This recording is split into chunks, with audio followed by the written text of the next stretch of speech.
Otep à tous, bien-aimés frères et sœurs.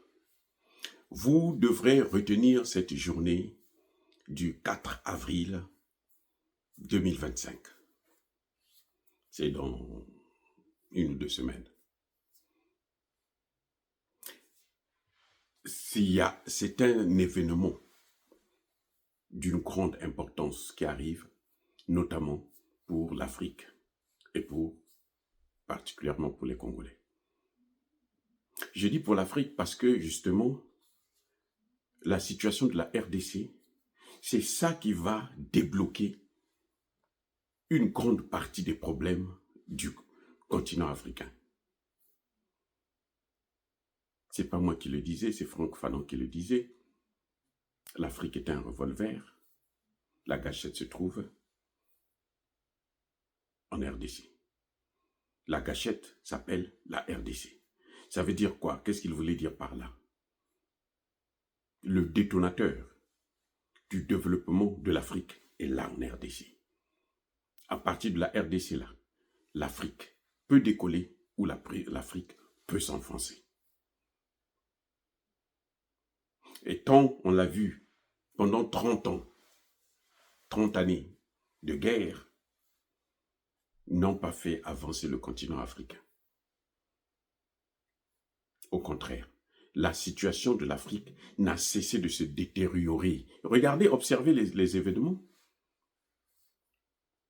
Il y a 30 ans, il y avait moins de problèmes en Afrique qu'aujourd'hui. Mais la clé est là. Spirituellement parlant, la clé est là. Oui. Même physiquement, matériellement parlant, la clé est là. La RDC. Plus les Africains ont suivi les Occidentaux dans cette guerre, plus on le voit aujourd'hui, l'Afrique n'a pas évolué.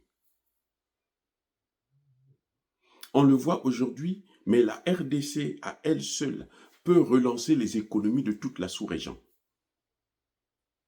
Pourvu que la paix revienne.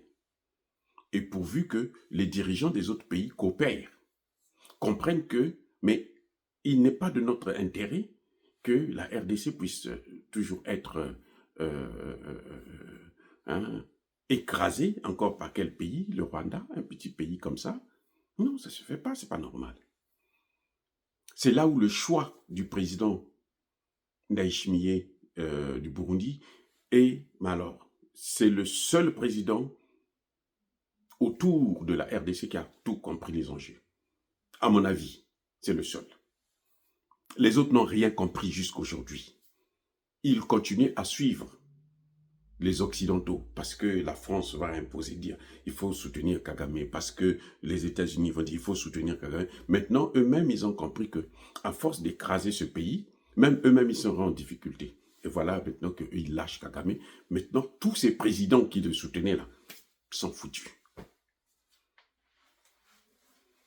Tous les présidents qui ont soutenu Paul Kagame, aujourd'hui, doivent mettre la main sur la tête.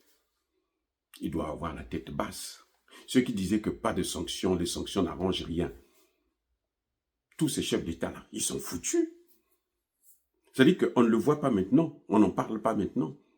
Parce que ce qui nous concerne aujourd'hui, c'est la paix en RDC. Mais après, on va voir les conséquences dans les autres pays. Que ce soit l'Angola, le Congo-Brazza, machin, on va voir les conséquences. Maintenant que les Américains vont revenir là, avec les accords, le deuxième contrat du siècle, ou le semi-contrat du siècle, parce que le contrat du siècle, c'est avec les Chinois. Maintenant, celui qui est en train de venir avec les Américains, là, même l'Union européenne est en difficulté. C'est pour ça que vous voyez, les Européens sont en train de vouloir maintenant essayer de se débattre, parce qu'ils savent que si les Américains signent les accords, là, c'est fini. Et vous savez quoi? Trump veut justement diminuer, écraser l'Europe. C'est pas nous. Nous, on n'a pas un problème. Nous, on accepte tout le monde. Mais Trump, là, pour que l'Amérique soit une bonne puissance, Il ne faut pas qu'elle ait un concurrent au sein de l'OTAN. Donc l'Europe n'a pas le droit de s'émanciper quand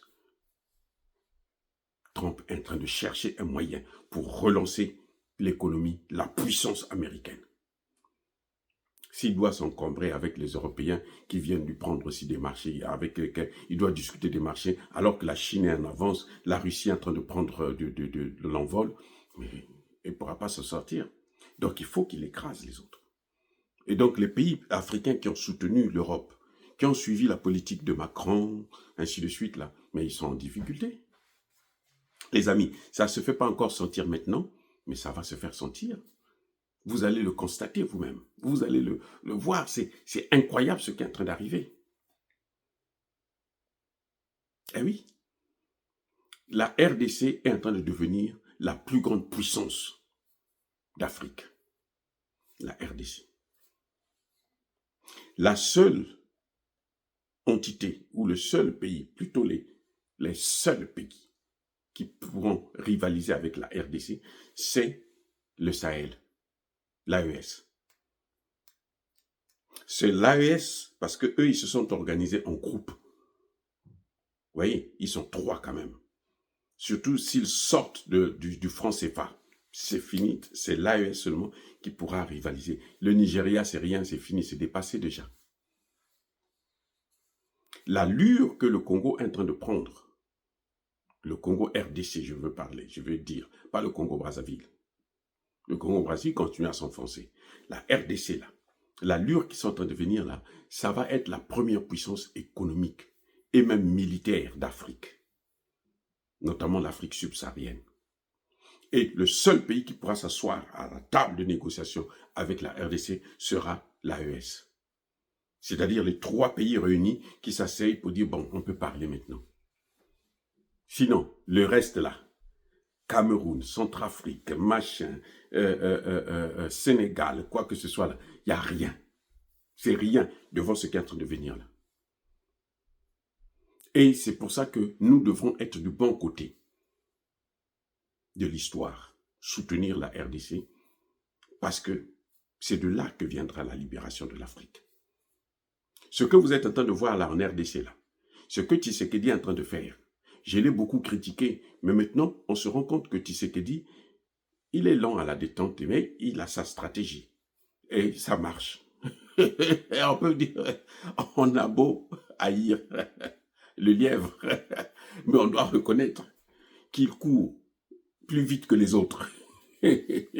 On peut critiquer Tshisekedi comme on veut, mais sa stratégie est en train de marcher puisque, on le voit, il est en train de neutraliser Paul Kagame. Le Rwanda a perdu la moitié de son budget de fonctionnement.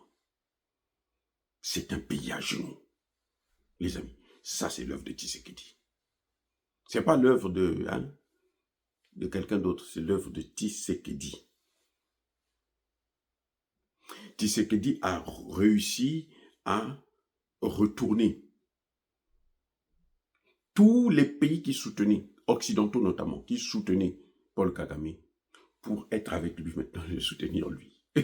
Ça, c'est sa réussite. Vous voyez, Tshisekedi n'a pas choisi la voie de l'affrontement avec l'Occident, comme l'a fait les pays de l'AES. C'est une démarche aussi, c'est très bien, nous soutenons cette démarche, nous les saluons, nous sommes avec eux.